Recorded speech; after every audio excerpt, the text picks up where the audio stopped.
Tawa tau wina lea olo o whapea ona ta wala malo tau. Wa mali atua ia ole ato le paa le nai whapea ona fua mana ia le mata ngofia fo ia tamu whai ngā neitina. Ia ole nai muli mai amal mafutanga i tua wa lava le lango ina fo ia la tau ta wale tau wina. Mangeo pe ia fōlinga mai o le wha ili le lesa whawhiawhia le asana nafi i le tātou sauninga fo ina whai i tia whau. O le tūlanga leo lo i proklama le wha ili le US Navy. Ka masalo la tau fo i whawhiawhia pe a whai e tau no uma ia tāwale teu lunga o le malai. Ia, a wale i whanga solonga le wha moe moe le tai o nei.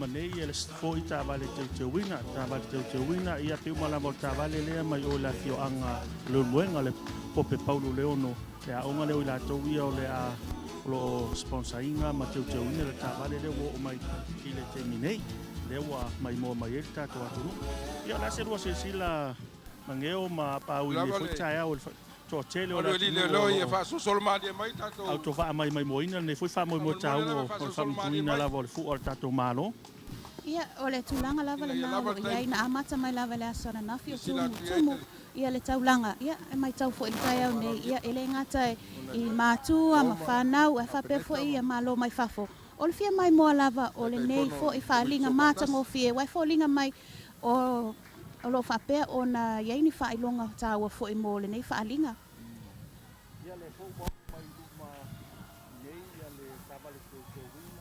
Small Business Development Program.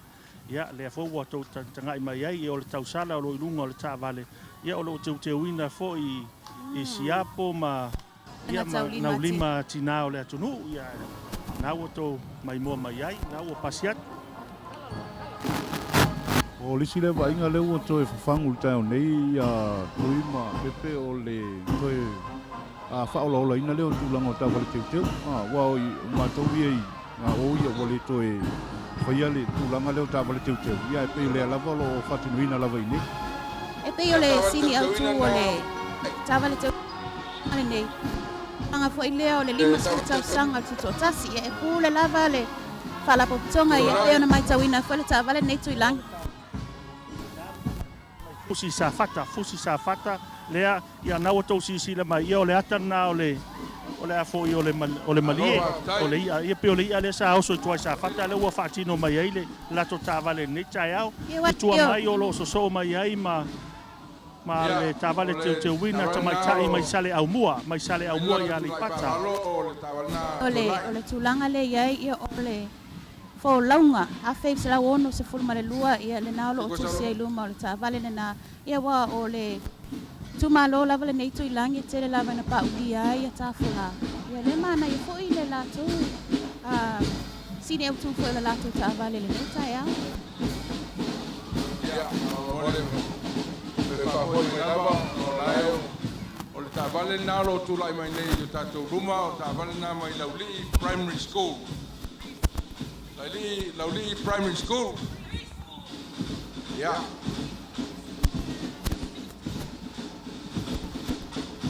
Yeah, so mai matawala na. Ia na lo o mai mo mai lava le atunu i le whanga solonga al wha moe moe tau nei i le i fo i o i nei le maunta le malo ia ma le tauwanga tawale teu ia e pei o a whatinuina le olo o tau whai tu sa wantu i maunta malawa ia e ala tau tual nei ia lau wa televise titui ia ma le KVCK le whai ona mai mo mai le mamalo le atunu. You are still viewing the float competition here at the celebration of the 50th anniversary of the independent state of Samoa.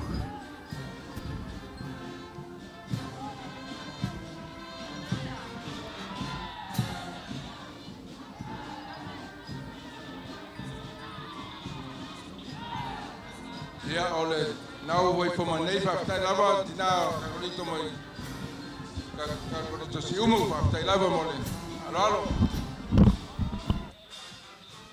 Ia le foi o lo tumu ia ina i foi le Mount le malo o Whai a whai nei whaalinga ta wale teu ia e pei ona iei le tai au nei. Ia wale mai mo mai o le antino.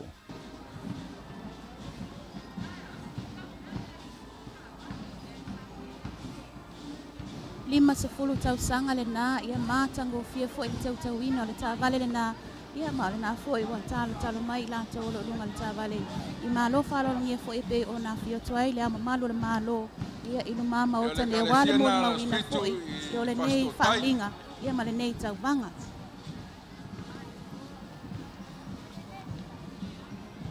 Ia mana ia te tauina o le tavale tauna ne futai au o iei ia le toto'o ia lunga o lava o tavale o lo e foi matau sala ia le ngata foi leo longa tauina i siapo ma ia tonga ia o se mataina foi se vaaina foi le foi tavale tai au nei. Ui le mai tau atu le matango fia o teu una mta penanga tavale teu ele ngata foi leo le tele o tavale teu leo lo o whanga solo le pokalama le tai au nei. Ia ua matua i lava tā pena lama i lantou mo le foi ia whamoi moi.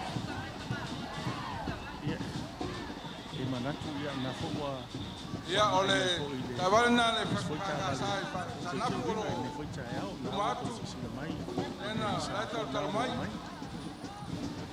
Talapalava and good morning to all our viewers this morning as we bring you our live broadcast of the second day of the Independence celebrations that you can see in front of the government building. We've got our competition floats, which is a tradition for independence celebrations, but for this year it's very special. It's 50th anniversary, and as you can see there are about 30 floats competing this morning. Mangeo? Ia, nā ua whasa lau mai fo i le whonga le porkalama o le tāwale nā whatua mai atu nei o le talwale le teu o le asfitu mai whasto tai e pei o nā whailo mai. Ia nā whaua. Nā ua ho mai luma i le tāwale a teine mata mai tai mai la fioanga i whale asi. Whale asi ia nā ua tau sisira mai ai. Ia o lo tu siai upu malo tau ma mali toa. Ia o le teu wina, ia o le teu winga la vai la e masena i whasa moa o le tonga. Ia e mai se fo ia siapo ia nā lo tu sisira mai ai. I le tene nei lunga o le tāwale teu wina nea. Ia le vai menino le mai asiu. Ia ua whaatumulia fo i luma maota nei o le malo. Ia i le mamalo le atunu. Ia e mai moina fo i se tasile nei ia o whalinga fo i matango fie mo le 5 tausanga le tuto tasi. Ia pe o na sisila tu ia maana ia le toninga fo i vaenga le nai lunga le tāwale na. O whapea o na Hatino foi sinata pupule na ia ua lava le fia maua fo i o le manumalo. O le tāwale teu le al komiti tu mamam vai manino mai whale asiu. Le ua o loo mai mo mai le atino. Ia le vaatele leo lo o whailo mai fo i le whonga po kalama. E folinga mai pe o va fo ia e va fo lau ia tau mai e fito. Ia watu moto le Pasifika le whapea ona awai mai whamatuina fo i o le tatu tutasi. Ia o le tāwale te wina na le fionga li whai pule o le muenga. Nā ua tau sisila tua tene teitaina mai whaili pua le Navy America. You are viewing the U.S. Navy band right in front of the government building. As you are viewing on your TV set, the U.S. Navy band, as they are marching for the float competition this morning.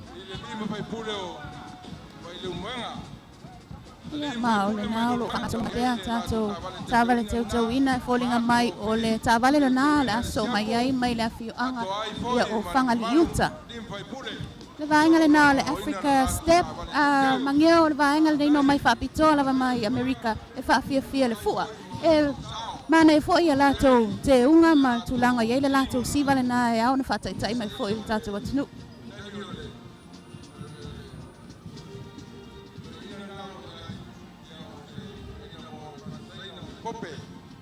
Ia ma ai voi mena tupu ai sa taunu Le mai tāwale ai. teu le tu ia le umuenga. Ia le muenga i o nai whatino mai ai i o le atana o le tupusā. Ia e toi whamanatu mai ai fo i le teimi sa kua taunu mai ai fo i le tupusā i sa mone ia pope pono le olo. Ia nea pe o lako whatino ino mai lita e au. Ana ia foi Ke wai pese I o le muenga tonu lava lea sa fai ei le misapa ia I lana fionga I le tengi toi tau. Ai se la tau whaloalo. Sa monei. Ia le laua mai tau mai foi le fua whatiu mai foi le e li fai pule o le muenga ia le foi paenga. Mai o kope paulo leono. Samoa. Ia naolo. O tua tātou tā wale te wina I o lo papea ona iai tātou whale I e fo I o lo whatau ai le tau lima fo e mamalo le atunu.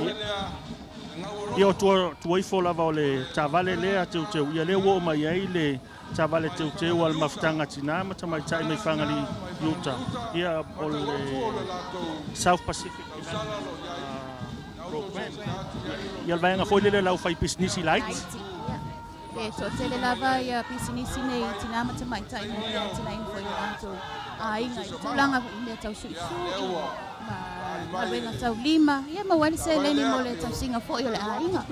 Pai mai sa lato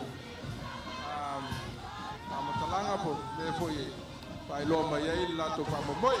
Ia pe ole ata le na le ngawa lofa. Ia pe se va foi le va fo lau sa mo. Fata waina. Ole sio si tu inga su banga. Ia mai se foi ia so se tavale te wina lava le tai au nei olo ia lava mal solo atina muli mai tua ole lango ina fo I ole la tu tavale te wina. Ia to miti tina fusi sa fata. Mite tina sa fata le la tu tavale te na wa ia tu ai leo Maneo, it's just no difference from yesterday. The public crowding down here in front of the government building, trying to witness the floats. Naua sisila mai le tavale teu wina le tinamta mai tai mai fusi sa fata. Ia nau tau sisila mai ai I o whatuina o le ato le ia masalo o le ia le sa oso I tua le ua whatuina mai la tau ni te alo ia le motu nga mai tai atu o fusi sa fata.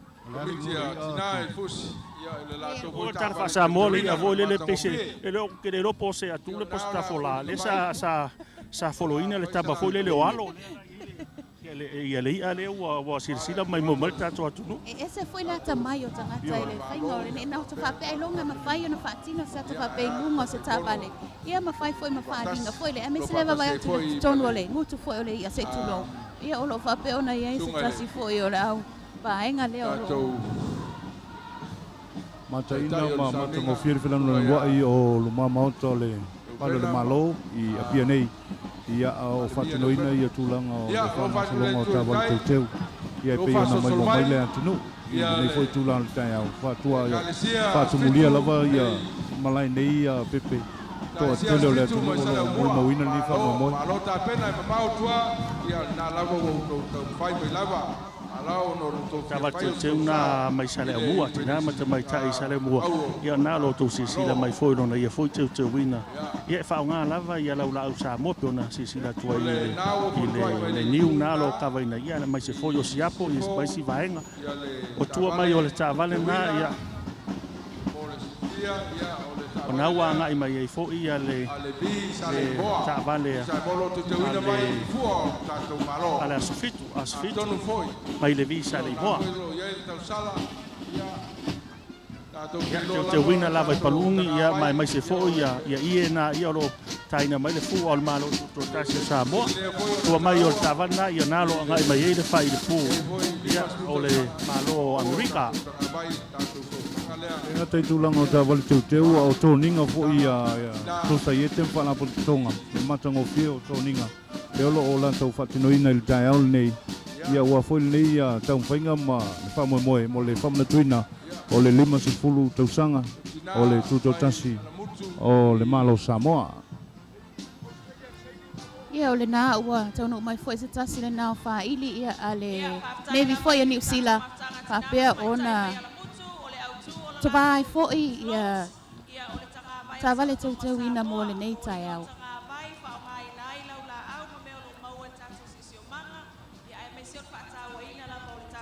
Ia o naua so mai ai ma le tāwale ale APTC ia o le stasifone o vaenga foi toa I ngautai le NUS ia nau tau sisila mai foi I le lato tāwale teu wina E watu a mangeo pe se pulou tau tupu nai pito I runga o ta valena. O le vangana leo i olo o lala mai le taupou.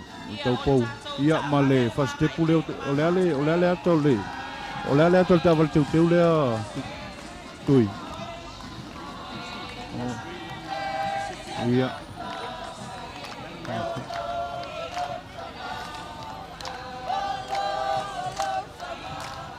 Yo tua I fo na wa anga I mai fo I ta vale ale so le so fu maloloina.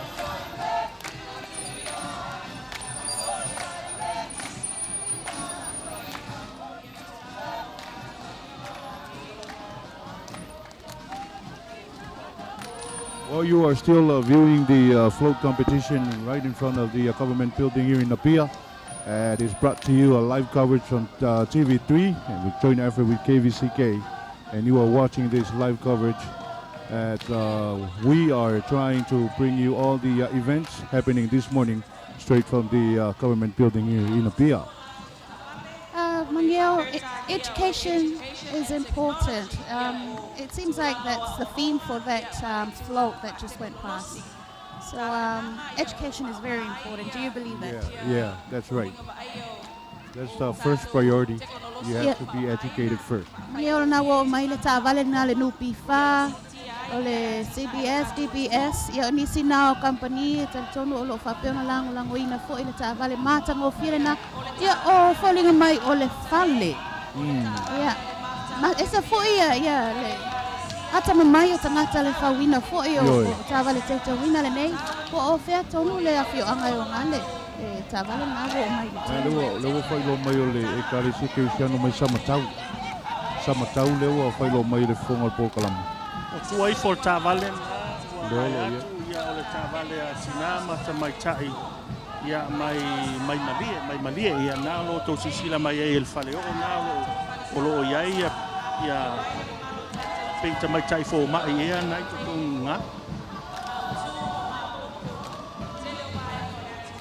Olo ye male tene fo mai ya. O le toninga le tene fo mai pe ona ye fo ia vai te mil tawatina ina. Ia o le atunu. Le olo to e fatinu ina mai le tawale teu le ia pe ona mai mo mai le atunu. Talsono mangeo o le tulanga fo ia o tal te wina te le lava I Amerika. From Pafonga vai na to Amerika ia o yo se tasi foi nei o vai su foi o ia tunu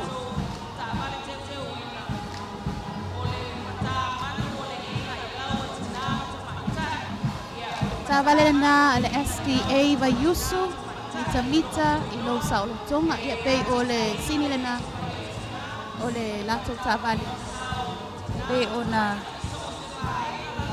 tau vai le tai nei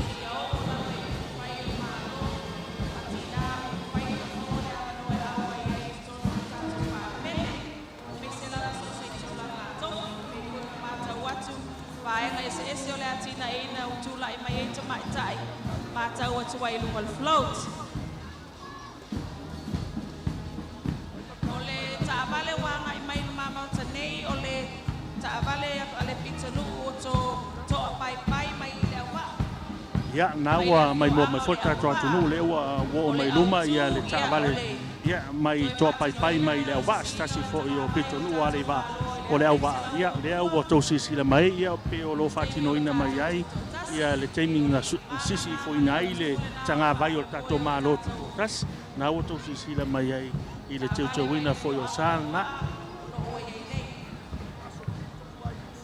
matango fia la watu lango ta penanga o ta vale teu a fa pepe nei fo tai au ile tanga ia tu I tulanga o ta penanga ia ele fa ngofie ai ua matoi lava ta pena mo nei fa mo o le tele fala pe tutonga nei mangeo o silia ma le lua masina o tau mafai e fausia fo ia la tu ta vale teu wina nei wai ele tu mama ina fo ele tawanga le nei ia o le tavale te wina na ua mai mo mai nei vai ngole aso Samoa ia o le kalesia so fitu mai la fioanga o vaius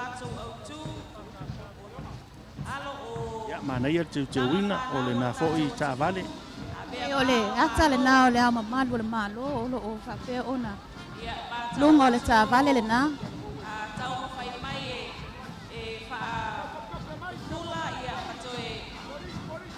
la so lo ye mangeo pe o mamanu luli na pito lalo mo pe ni popo. Peo ni popo lea lo o whaatino i peise pā maa. Ia, peise pā maa le na pito lalo. Ia lo o tua i lunga malwhale o. Ma nei o mulmeo le, ma nei o mawhauwhongo tangata. I le whaatino ino le ni foi wha moe moe.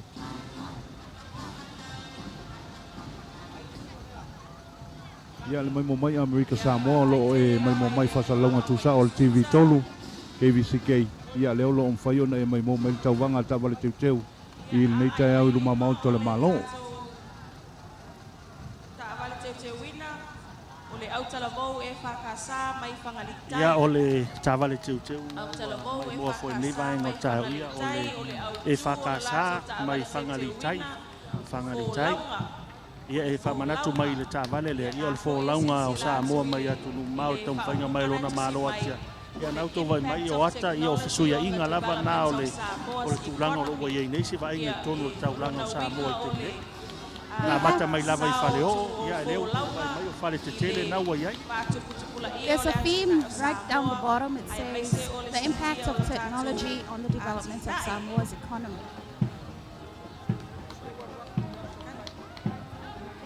O le sao a fianga wha teknolosi wha auna ko nei i le atina o Samoa. A tai lava ia whangalitai. Ia anga i mai luma o le tawala teu teu ina. Tamai tai tuwai. O le a onga Sangata Maria i.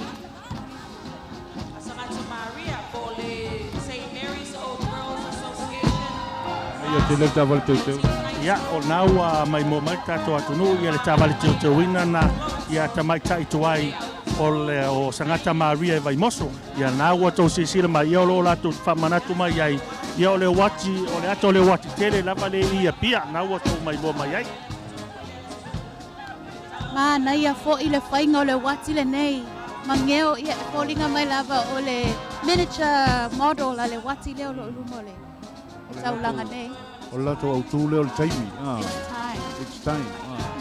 I o na whai lo mai. Ma na ia fo i le. E toi wha manatu mai e. O te le mai loa le wati le saulunga ta vale po ola po pe. A leo te vato lai ona mai le wati lai o. Ia le whairi lea le Navy a le malo New Zealand. Lea na whawhiawhia fo i lea soa nafi. O le smoka ia o le whaili le Navy mai New Zealand. Ia se tasi ko tātou pāanga o lo lango mai le lango i le whaamanatuina o le asu whanau si tātou atino. Ia e tanga e lava le teu wina o sa i le nei foi tae o mo nei foi wha moi moi. Ia o te masalo a mangeum fua pepepe o pena anu le po a toa mana nafi o ta pena ia ia sa nei. A o le sa whaile sauninga le asana nafi o le maua le taimi o i lātou nei. E whapea ona Fausia ia lātou tawa te tō. Mai fōlinga mai o le la lava wha ngā solo mai e tolu se folo. E silia le tolu se folo la whai fōi o tawa le tau ina o whapea ona restara mai fōi. Ia mō le tātou wha moe moe le so. Ia tele o sao fōi o Kalesia. Ia i le tau mwhainga mai o tātou utotasi. Ia ma le tātou 5 sifuru kusanga o tea. Nā oro tau se sila atu iai, ia oro iai, ia le tātou tuspai oro mai una tabale, mai le aioni we. Ia nāua tau se sila mai foi o stasi nau ta vale te wina mai le a fioanga i niwe, a lau talavau la fioanga i niwe. Ia nālo wha matala mai ai, ia le olo iai se ato le tuspai i tele lava i lungo ta vale lea. Ia nā fōlo o sisila mai ei foi nisi fō tamali ia ma le fuo o le malo tutotasi o Samoa. Ia ma na ia fōl ta penanga nei foi tae au o le foi ta vale teu wina mai le ai niwe ia pia nei. Ma na ia fō ia le mana na tunga fōi o niwe la tau. Ia toi au mai le tusi pa ia e whai ma toi whangu fōi o le nei fōi ia whamoe moe. Whamana tuino le 5 sifuru tau. Ia le nā olo o ngā solo mai pēr le tunu ue mai moa fōi le tātou wha moe moe ia i le tai au nei mai fōlinga mai māta ngō fia nei aso e le o sulu tele le la mana ia lava mo le mai foi o le ainga mai se whanau itu. Mai mo ina foi o tātou tāwal te tauina. Ia o le whai le pūna, mai Evandale o le New Zealand, ia naua se sila mai le lato whai le pū. Ia si tasi foi o kalesia na mai tātou Dimas Futa Saka. Ia malo tā pena, malo lewo. Well, you are viewing the press band from PIC Evandale from Auckland, New Zealand, as they are marching right in front of the grandstand here at the government building here in Apia. Loe mai mo mai le tulang alfa iria le PIC mai Auckland, New Zealand. Ia leo lo ia i le tai au nei. Ia wa lava nei fa moi moi.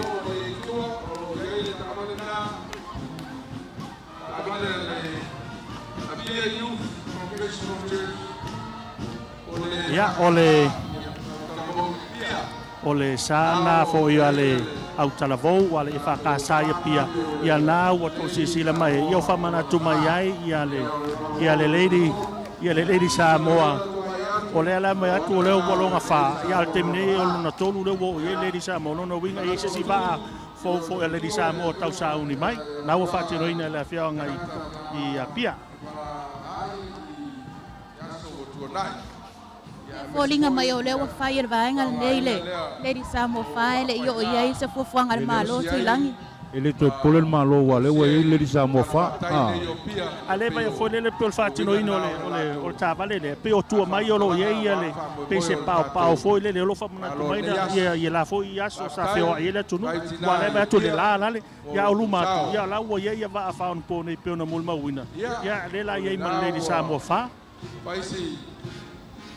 Lo iai le tāpane lo mai pea ono tūlanga lava pea ono tusifia e iai stemi ia e pea ono lo utumale afio i stemi Ia o lo whanga solo mai pea tātou tāwale teu ina ia tui langi se whonga fwoi niso kampani o lo wha pea ona langolango ina fwoi le tātou wha moe moe ia i le so Pei ona iai le Kustai Samoa, whaftai lava i le Bia Bobby Limited o Taufusi, Ministry of Natural Resources, Mal Environment, Puma, Pacific Easy Money Transfers, le Samoa Ports Authority, Computer Services Limited, Polynesian Shipping Limited, Chickalicious Takeaway, Silver Transport, Malasintas Collections, Ministry of Commerce, Industry and Labour, Samoa Shipping Corporation, Pacific Holdings Limited, la Umal Western Union, Yamuka Samoa, Samoa Nei, le Samoa National Lotto, Yona la Umal Polma Savai, la Bele Moana TV, le KBCK TV, Fata Sema, le New FM, le Radio 531 PI,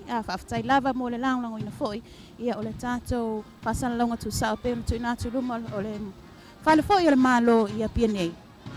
Ia le ngata foi lea o whainga paanga le KVCK TV e le TV3 ma le Blue Sky ia le ngata foi le Inter Island Airways Esther Sydney ia ma le lanto vaenga le Blue Pacific Hotel li funga lei ia Moira McCarthy ia ma le lanto foi ia company Florence and Solo Insurance Company lo ia America Samoa le TMO tautua mo oe Frank Ngaisoa ma le company le TMO ia le ngata foi leo le lima Sosoani ma lo whaftai le Sosoani mai i le tautua le nei lau whale televisa le KVCK le un whaiona tūsawa tuai nei whasalonga ia e ala le ngā lua whatasi ma le TV tolu tā lofa foi pe a whai tuai maua tātou whasalonga mai le malai i le luma maunta le malo i a pianei malo whaftai o na whonga mai fo inisi fo i o company ia ua mwhai ona langolango ina ia nei foi whamoe mo ia mwhai ona tū sao atua i o tō maota ma o tō rau e Samoa nei ia mai se foi a tutuila ma manua ia mai se foi atu nua laulangi mwhai ona o tō nei whasalo ia le whainga paanga TV tō ia ma KBC KTV o te minei o nalo tū sisila mai i le whawhiawhianga le whaili pūle a le Navy mai New Zealand te minei ai mo le sirafia tato atu e le i tai mai ia tā vale teu ina nei foi vaenga o tai au ia ono le poloka lava o le awal te le tim nei ia o le mafuanga na ia fua pepe mamangeo o tau sisila tu fo le moto tangata wa lolofi mai nei tai au se e mai mo ina nei wha moe ia o le tūlanga lava le naolo ia le nei tai au na amata mai lava le asuana nafi ia o lea le atu ia o le fia o mai lava mai moa Ia le nei po kalame ia ai o ila tau fo ele o mafai ona wai mai ia o le nai latu le latu pasala mo fo ilunga o le tatu TV tolu ia pe ona ia le tau tua ala TV tolu i le vai aso le nei mo famna tuina o le 5 tau sama. Ia nei foi tai au ia na fo si la mai i le tamau la tunu la fionga i le tuia tua le au le malo sa mo mal masio. Ia ua fio mai lava matala mai au e mo le mauina fo i le nei fo i vaenga taua fo o le po kalame ale komiti ia ua lava le faa matangofiaina o lona malo tutotasi ia naua tousisila mai ai na fionga i le au malo ia manisi foi o malo valolonia nei foi vaenga o le taeao.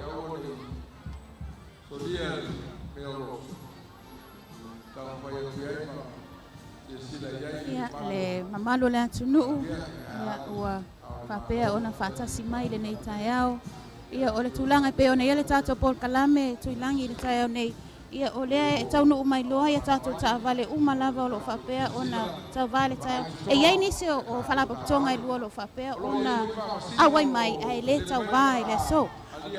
Tō la lo pulo i whalapaputonga ia pawhai e awai mai ai le isi e le mana o se se leni ia wā o tāpare nei ala ona teu mai ona e iei mea ia whailonga tau se leni e o fōina tu mo tāvale e mataina na teu wina ia ale ala mai tau watu o iei si tāvale e le tau wā e tō la puro iei alunga matua i le mana o mia nei tangata se leni a ua vai atu e alu le pō mana nafi o tāpena ia vaenga.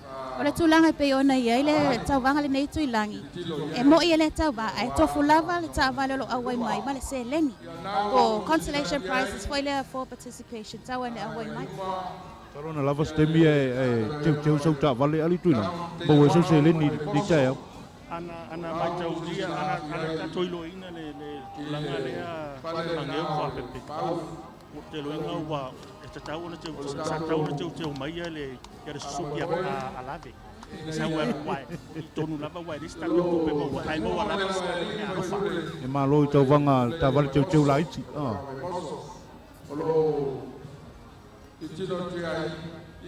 o le naolo ia naua mai moa mai fo i le lisi na tāvale teu wina ia o le au manga mai la fianga i vai moso ale in fai pulo la fianga vai moso ia le naua to sisila to la tāvale teu wina ia o lo fa manatu mai ai o la to sisila to mai le fo i tāvale teu wina pe o mai ai o lo fa manatu mai ai le mauta fo le mau i vai moso le mauta le mau le vai moso pe o ina na sa vea ma no fuanga au tu o le mau sa ma ia wa lava tau fai nei ia mo stato malo tutto tas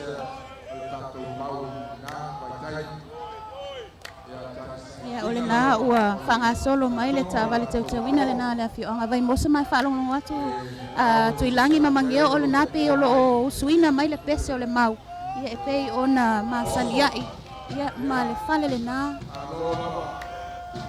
ia o le pese lava e masaniai le ko vanae ia malau whanga tāwiri o te le whawhiti ia nā lo langina mai e ali foi tamali o la fionga vai moso ia wale le fa matango fiina lava o le au mai o le lato sa o le lato tavale teu wina ia le fale na o le mau sa ia ina foi mai tau ia o tua mai o le mau o le fale le o le mau ia lo ia nisi foi tamali i foi o le o vai moso ia lo ala ia ma le fu al ma lo sa tongo lo tua il pito la vai tua o au tafa foi o fale le fo pepe mangeu ia nalo si la tua ia nisi na toa marumano la tu sa la to lo ia o la to wata ia o la to ia sa la to asaina le nga sual tai au ia le wata to o nei fale se o tato sa ai ma mali o sa o loto tato aturu limas fulu tau sanga le tato famna twin.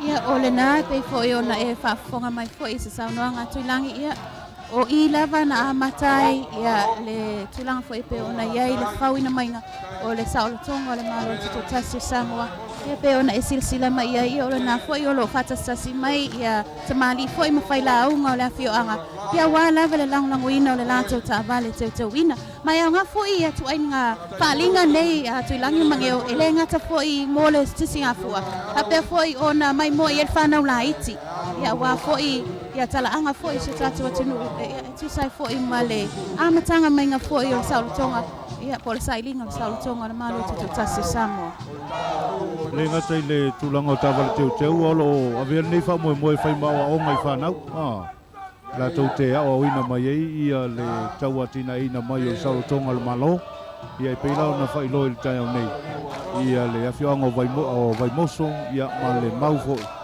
ia awale saulotonga leo wa whamanatuina lo na 5 tausanga eu le lango fo ia le afioanga o vai moso le lato tavale tutuina le tai au se fai o tina matua fale tua mataus ai le ngata fo leo le sawa ma umanga le wa tato moli mawina le nei tai au le lango o le afioanga i le lato sa le ngata fo leo le afioanga le fai pule ai au Nico Palaria le fo lo mai tauina fo yo lo savali mai fo ia wa lava le fa maluino lato tavale teu le nei tai au Lau maua tuilangi ni tulango whailonga tupe o tāwale teu. Te manatu o apa ui na te maua tonu mai lava wa ia vaenga lea teimi fo ia la whafongaina fo tato atunu i le vaenga. Ioi, wa lisila le vaenga ele te yo mai soli vai moso. Le ngata na langolango ino le whamoe moe. Ia e matua i langolango ina fo le lantou tāwale. Ia ma nei fo ia tauwanga. Matawina o tausia tasi o tuo tātou tuila le ala taua peitere au taimina o resto palpala ia mata ke koro o patas anga i mai lai tua le ta vale teuina na ma mai o mata mopi le aspiritu mai tunai tau nei ka ua ia o le tavale teu ia o le ekalesia asfitu mai la fioanga i tuanai na ua tau sisila mai ia o lo latou fama pese ata foi lele o se malu lona tūlanga mai na ua katino mai foi na foi tavale teu foi tai au ile tangata na Ila malvaenga le aluan tua i tua. Tavale teu foi ia. Ia na ua tau sisila mai ai i le whala tonga ia a whawhawhine i Samoa nei na ua tau sisila mai pese a eto na ua lele mai tono le malai le tai au o te masalo le manu o sue o sue le vaenga o Samarteni nei ia lea na ua tau sisila mai le tai au ia e mataina foi le na to foi tau fai mai e fa mau popo foi fai mata mo fie ia le mai a fa moi i le foi tai au mai tau na foi le ia le to e foi o le malu le tunu Ma na ia te le tavale teu le whawhawhine ali tuilan. Le asosi foi whawhawhine. o le mai tau ina po se tavale whawhawhine a teu ina mea na alwatu pito i luma tuilangi o leo mo mai le kamtalanga mai fo komiti o le tavale manu malo e se fulu afe tala ia le lato failonga tupe tavale lona lua pe tu lua e valu afe o le tulanga tolu e ono afe ma le tulanga fa ia e fa afe o maloa ia le vaenga na fe taulia o isila tavale mulbul mai consolation prizes la na e leo failo mai e komiti ai tofu lava le tavale ia e fia fo mal vaenga le leo tauva ia ma failonga tupe Misi lava noa le tuilang. Misi loa wa noa le teu tauina o sau tavale pe le tūlanga lava. Ia e mau alfa ilonga.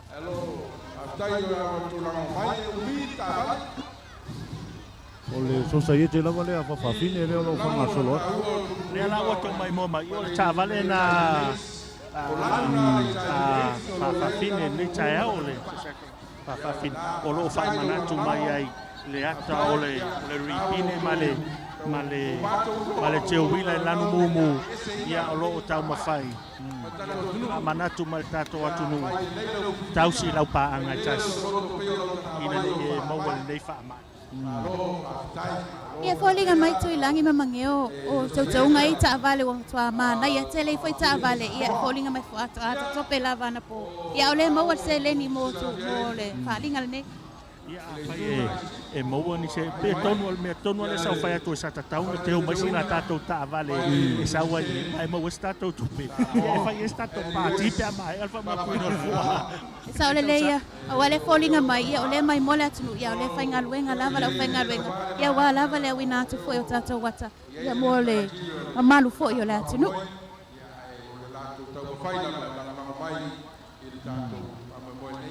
Le ufai lo mai le fonga le aso le o tau vale ta vale teu le. ia o le tamal teu le a the National University of Samoa. Ia ua sila mai ai fo'i le matagofia teu-teuina fo'i. Ia o lo iai lunga lo iai le whainonga la poto na lo tau sia mai ia au Samoa. Ia lau tau sila mai fo'i le la tau sa. O ta vale la lea mangeo ma fua pepepe i uma na vai le tauvanga ni. Ia. Sa leo ta vale lea yo na le awai mai lava mana ia le tau fo'i ia ai le tauvanga nei. O le tavale teu-teuina la le ua so mai tua tavale le o tavale a le Anglican Scouts Boys mai le fifi ia le ua tau sila mai le vaenga o le aso. E folinga mai o lo ta ua foi lalo na le tavale lea le tulanga le ono sumal valu tau sanga talu ona whaavai foi le Anglican Scouts i tono Samoa. Ale ua fai lo mai fo i le fonga le aso ele o i ta vale le tulanga o ta vale teu i le tauvanga le lo vanga so Ia tonu leu fa manatu mai fo i ele scout le Anglican ia pia ua onos fulu ma le valu tau sanga talu ona fa Anglican Scouts i nei Samoa ia o vainga e masani ai fo le vainga fo le la vainga i fai mea o fai ala tokens ma o to la wa pia lo la to fam talaina mo le sale ia le ua mai a mai ia tulanga o ta vale teu Saulo wale sangan ni ay saulo ay hindi fai pepe wale kasi le hua me fai ainga wale kasi le hua le nga kusi mai lo kinga e ngumia vidi mai lo tama e hanga pinga telefon are ke sal kasi kele mania fa pera ko koreki mai ngai kele ne lo ke ngaluel po haru ala kele fa mal vale ini ngau nga ke fenga dia le fo ke fenga venga